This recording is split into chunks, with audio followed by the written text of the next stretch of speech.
La présence d'un opérateur dans un salon qui justement a pour ADN, au niveau de l'ADN, le numérique, la communication, la mise en réseau, parce que c'est de ça dont il s'agit ici.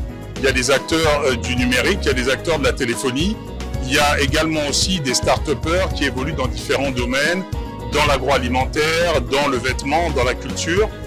Je dirais que ça va de soi dans le sens où les opérateurs ont aussi un rôle de relais et un rôle de tisserand. Mettre en lien des relations, des personnes à travers un outil qui est le téléphone. Mais aujourd'hui, on va au-delà de ça. On va au-delà de ça dans le sens où avec la téléphonie, avec le numérique, on rapproche des espaces, on rapproche des compétences, on rapproche évidemment à la base des hommes et des femmes. Et la démarche qui peut être celle d'un opérateur de s'engager aux côtés justement d'un salon comme Ouziane, c'est également aussi s'impliquer dans ce qui est, j'allais dire aussi, d'une mise en avant ou de la construction d'une nouvelle vision au niveau d'une nation, ou d'une vision au niveau d'un continent. On parle également aussi d'une responsabilité. C'est une responsabilité sur le plan sociétal, sur le plan citoyen. Le nom l'indique au niveau emblématique en parlant de Congo Télécom.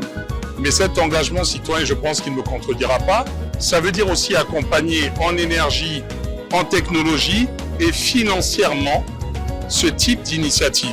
Parce que la bataille de ce genre d'initiative est très souvent financière. L'État peut apporter sa pierre à l'édifice, comme l'a rappelé justement le ministre d'État, le représentant du Premier ministre, mais les acteurs économiques tels qu'ils sont représentés aujourd'hui, et en l'occurrence des partenaires, j'allais dire premium pour pas dire leader, c'est quelque part à saluer. C'est à saluer aussi parce qu'il y en a qui hésitent à le faire.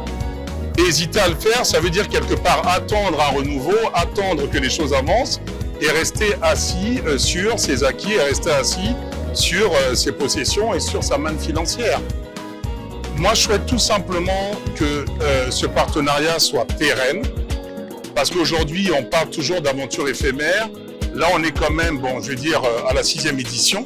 6 éditions, ce n'est pas rien. Il y en a qui pensent que ce sera intéressant à partir de la 10e ou à partir de la 20e. C'est maintenant que ça se construit. Et c'est maintenant d'ailleurs que la révolution est en train de se faire.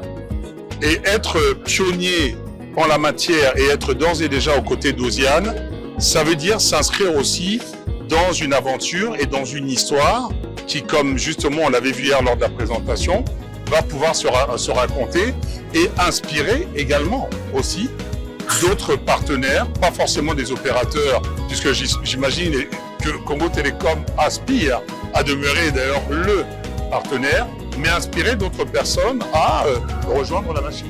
Je parlais d'un message pour la jeunesse puisqu'on y est, et la jeunesse est très important, jeunesse connectée, jeunesse qui voit les choses, et quelque part être au quotidien avec eux pour un opérateur, ça veut dire également pour l'opérateur, être à leur côté quand ils imaginent de nouveaux projets et qui font des nouvelles choses. Donc vive ce partenariat. Congo Télécom, le numérique, c'est nous.